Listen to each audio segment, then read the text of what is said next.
All right. So without further ado, let me get into this first story that was recently in the news. All right. So, um, my condolences, my sincere condolences to the artist known as Takeoff. I actually don't even know his real name. Um, but everybody knows him as Takeoff. He recently was shot and killed about a week ago. And my if my recollection serves me right, it was over. He was playing dice. It was over a dice game. Is that correct? Do you know the circumstances under which he was shot? I mean, if you play dice now, you already know what you are. I wonder if he was in Memphis. No, I'm not gonna do that. No, no, I'm not gonna no. do. That's all Houston. That's all All right. Houston. Let Shout me out to stop. my Houston people. That's Houston. Let me stop. That's not funny. A man has passed away. Oh, it's So not. My condolences as well. But yeah, for real. So yeah, in all sincerity, because I don't want to. I sometimes I get into dark humor and people don't understand that about me. So I don't want to be yeah, and disrespectful you to know him. what I found to be very interesting is that less than I would say less than, or it could have been almost a year, could have been close to a little bit over a year ago, when one of our native um, hip hop artists, Young Dolph, was shot and killed in front of a local business. And what I really found to be interesting is that from there they wanted to start a movement. Black men should grow old, and I Mhm. mean, yeah, I mean, because I mean, if you I mean, why would you um, cut off, what helps to reproduce, what helps to, hold a family together, all of that and whatnot. But as far as they take off, I know that he was very prominent in the Houston area. Um, and I think he was with okay, yeah, he was with Migos. So yeah, Yeah. yeah, it was amigo. So yeah, there were, with me teaching high school, this is like my second year teaching high school here in the state of Virginia, but this is like the third high school that I taught in my career. And with this genre, of course, a lot of our children don't uh really catch on to the connections when it comes to the lyrics, when it comes to the etymology of how they created the beats and whatnot, because there's a lot of sampling. Yeah. But back to Takeoff, yeah, it is very drastic as far as um how his life was taken, because he was pretty young. Mhm. He He was pretty was. young, late, I think either mid to late 20s. So yeah. Yep. I will say that anybody who dies that young is always sad. I mean, death is sad in general, but it feels like it's especially sad the younger a person is because Yeah. intuitively, they had their whole lives ahead of them. It's kind of almost cliche to say, but like we really value the missed opportunity of what they could have had in their life. I think it also adds to it that it's a brother that was shot and killed, so like was kind of murdered. And if it was in the context of a dice game, that kind of makes it even worse because it was something frivolous. It was something that wasn't that serious. Like I don't think I know our people can get very serious with a few games, Right. dice, bones, and spades. We take those very seriously, but to make it escalate to the point of losing a life is kind See, of sad. You know what I mean?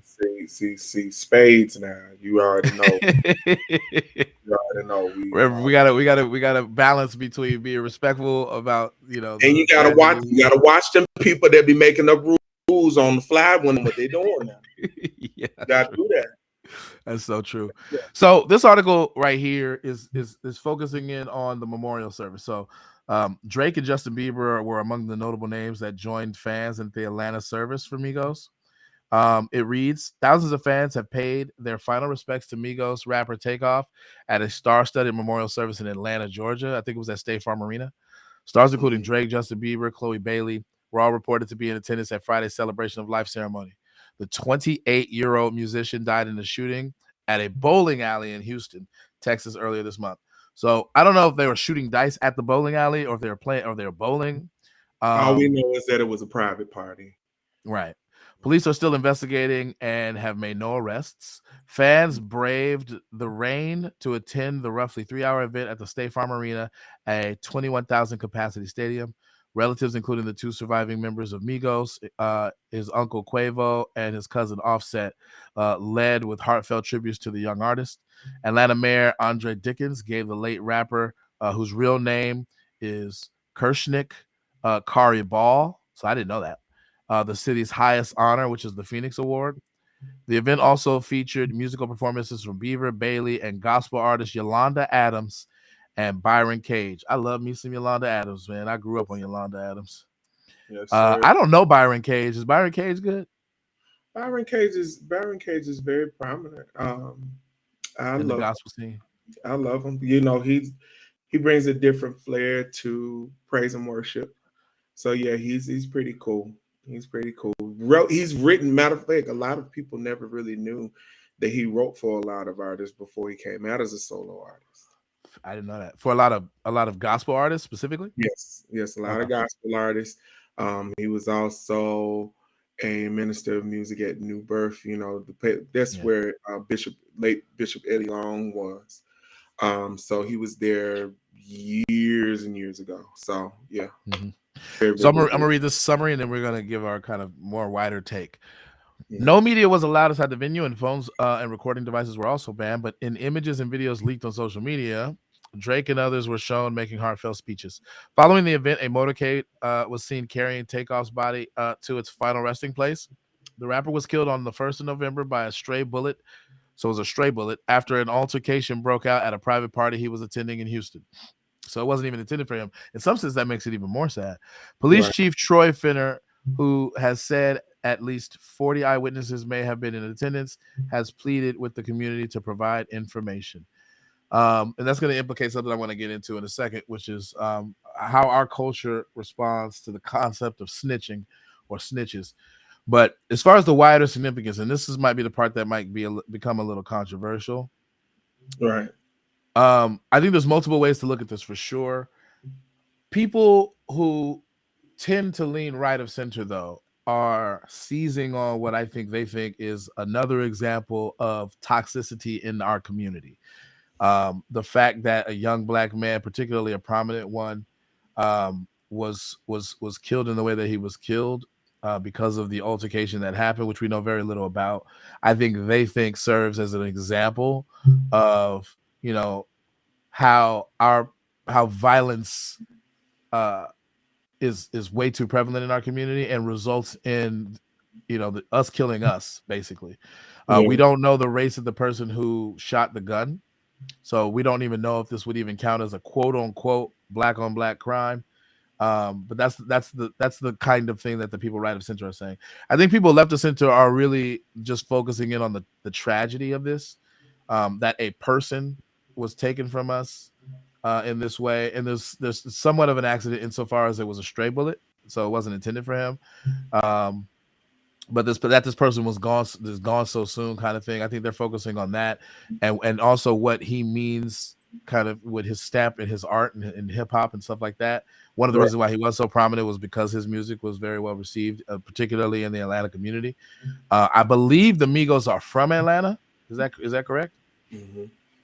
So they represent Atlanta, and they're kind of a part of that identity. And I think anytime prominent artists come from a place and represent a place, when they're gone, particularly if they're gone in this way, that place feels it because of Yeah. that identity. I know that when Kobe Bryant passed away in the way that he did, you know, me being from Southern California, generally me being a diehard Laker fan and me having roots in LA, it Right. really hit me harder than I think it hit a lot of other people who aren't from LA or who don't have roots there. And then Right. just by wider expansion, everybody who's a Laker fan, no matter where they're from, I think felt that.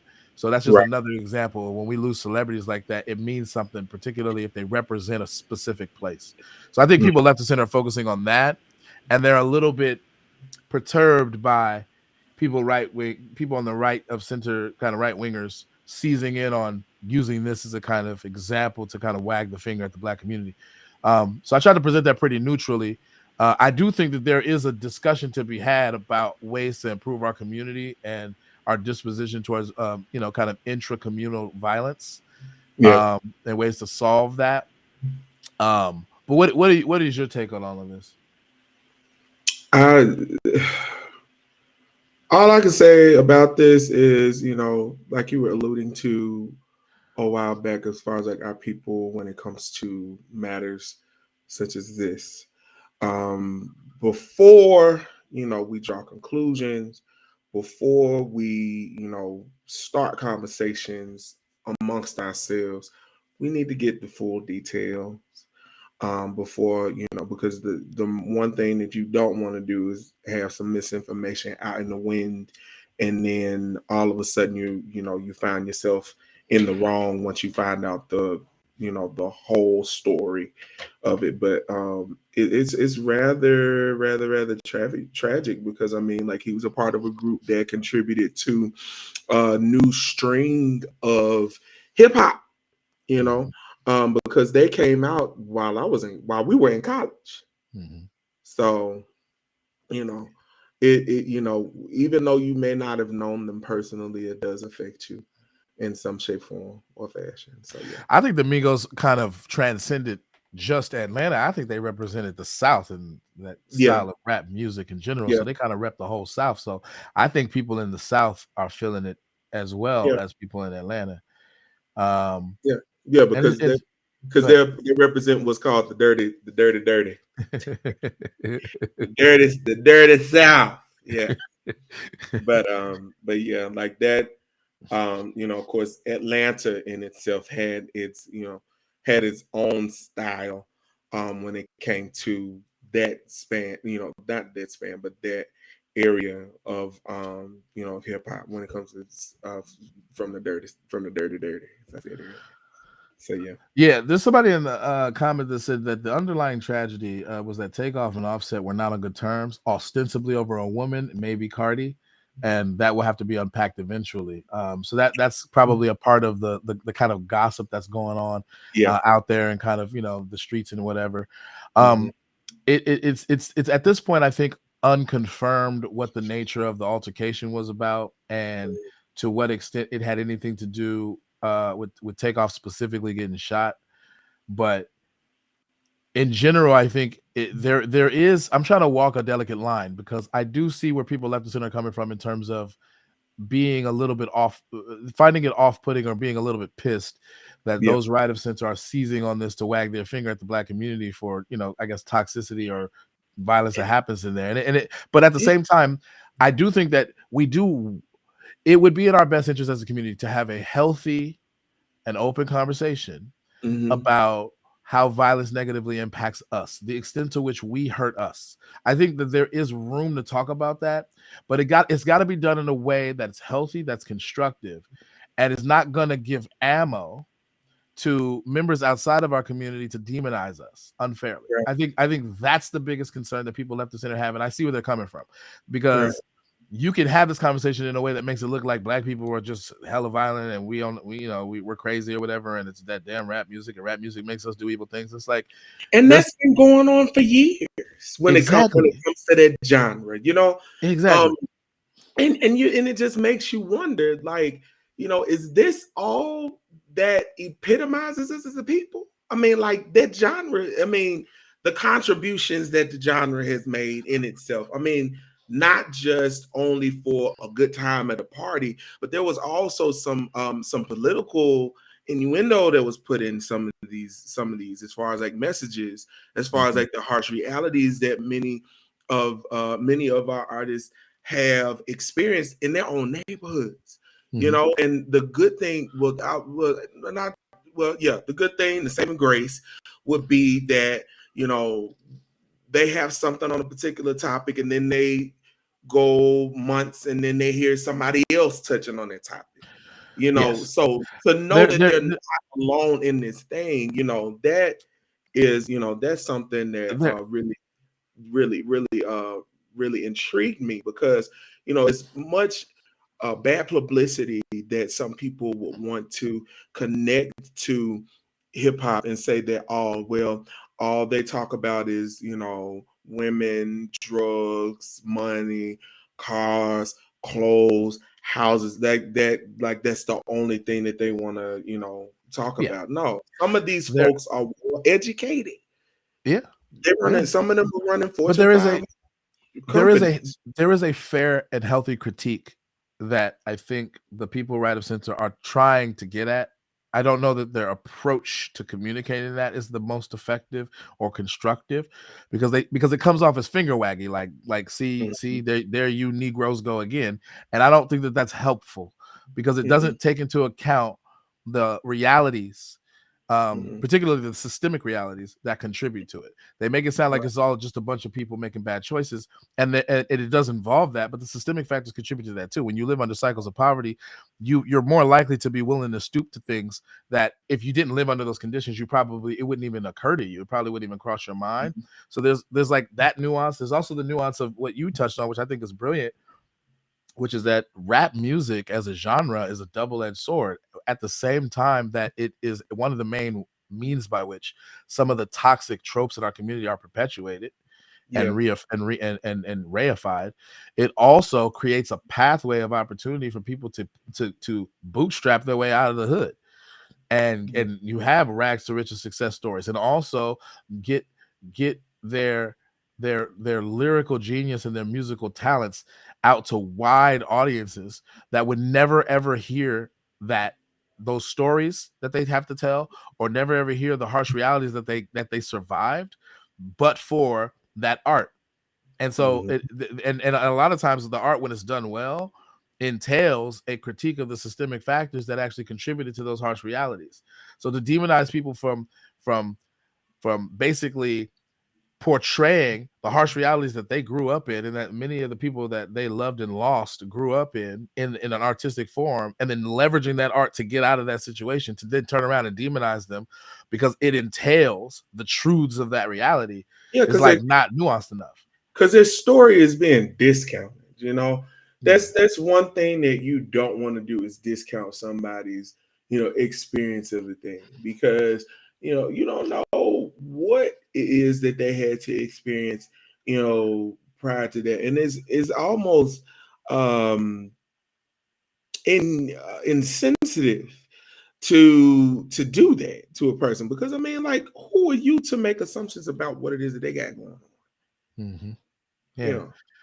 And then there's a on top of all of that, there's a racial dynamic here, because a lot of the systemic things that negatively impact Black people as in our community, are ripple effects of systems of oppression, long since past. I'm talking like slavery, particularly chattel slavery, which is no longer legal. You can argue that a form of slavery is still legal in the form of prison labor, but chattel slavery is no longer legal. And a lot of the kind of like Jim Crow, apartheid or segregation is no longer legal in those states. But practices of redlining, things like that, all of these things that contribute and are the ripple effects of those policies and those ideologies towards Black Okay. people only being able to occupy certain spaces in our country.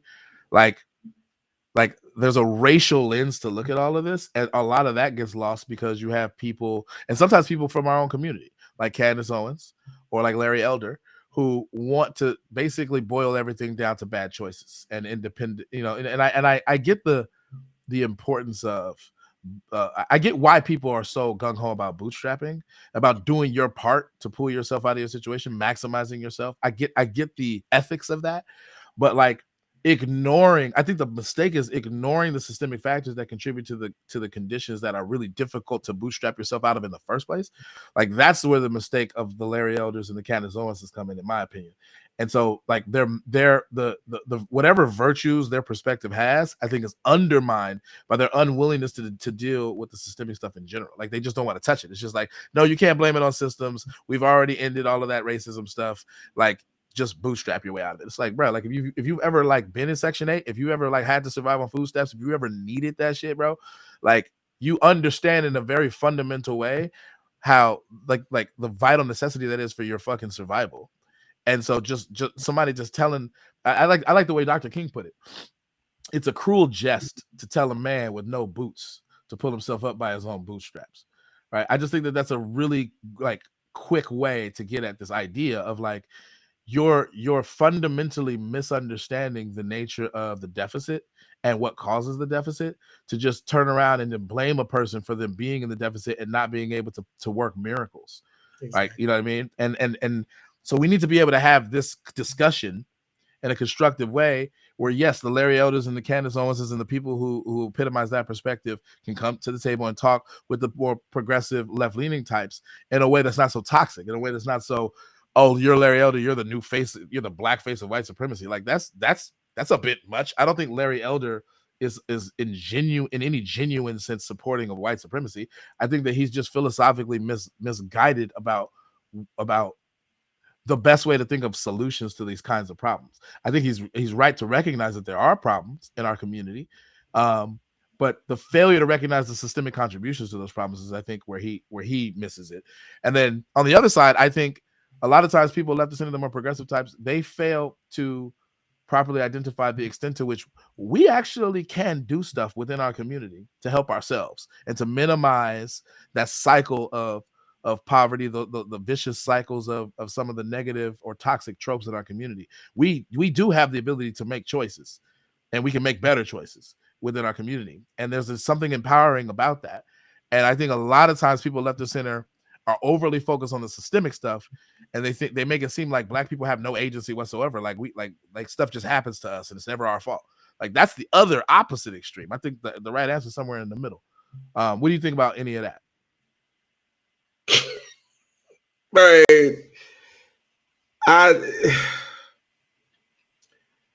again, I would say it goes back to, assessing um, the full gamut of who these folks really are before drawing conclusions.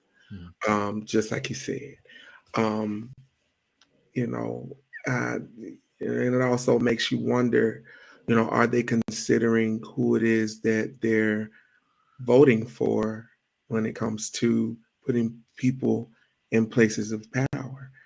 Um, I know we were talking about Georgia not too long ago, um, and seeing that now there's a runoff between um, Pastor Warnock and uh, Walker. Herschel Walker.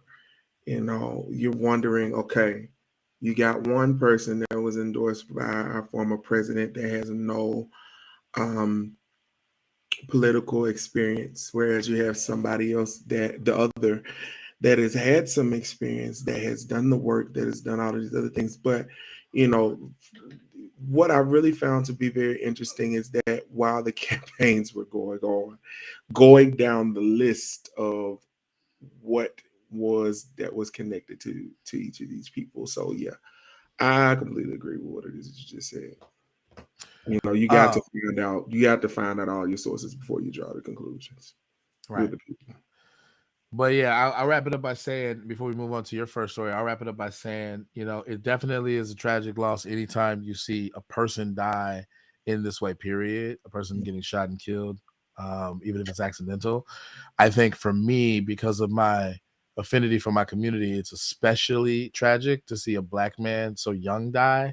Yes. And I think another layer on top of that is there was a prominent black man who is one of the success stories in the making of starting under certain conditions that a lot of black people find themselves in for a bunch of systemic reasons, and being able to, in some sense, do something to pull themselves out of it. If there's any example of bootstrapping, it's the rags to riches stories that we have with our professional athletes and with our artists and actors and rappers and etc. Um, and you may not like the grime where they started, particularly when they start in the dope game, or selling drugs, and then they go legit, or for our young women, they may start doing sex work, or doing something in that vein at first, and then they take off, somebody like a Cardi B figure or whatever, because I think on a lot of black, well, typically right of center black people, but what black people may not like about that is that their pathway to success entails a kind of inescapable glorification of and perpetuation of negative stereotypes or toxic tropes in our community that are not good, because they become influential and people take after them, and Mhm. it continues the cycles. The way that our young men, our young male rappers, have historically had rap lyrics that demean women consistently, right? Mhm. That's not positive for our young daughters. That's not positive for our mothers and our aunts. And No. then you have the kind of, evolution of this, where you have now, female artists like your Cardi B's, your Nicki Minaj's, etc., who, in this kind of spirit of, you know black feminism, kind of a sexual liberation and empowerment, are parading their sexuality and promiscuity out in this empowering way, or at least that's how it's intended. But it perpetuates those tropes too, but it's being done by women, so to Yes. speak, for women. um and so and it has all kinds of devastating consequences for the ways in which we view relationships, the ways in which we prioritize or don't prioritize our women in our community, our Mm. disposition towards protecting our women, etc. So, like, there's definitely a discourse to be had there. But I'll wrap it up by saying it's a tragedy, and I hope that we can get to a point in our community where we're minimizing these kinds of tragedies in the future, because Yeah. black lives matter. And yes, black people need to make sure that we're operating in ways where we value our lives as a community as well. And I'll just leave it at that. Now, that might be controversial to say, but I'm not out here like Kanye with the White Lives Matter shirt. So I think I'm good, at least for now.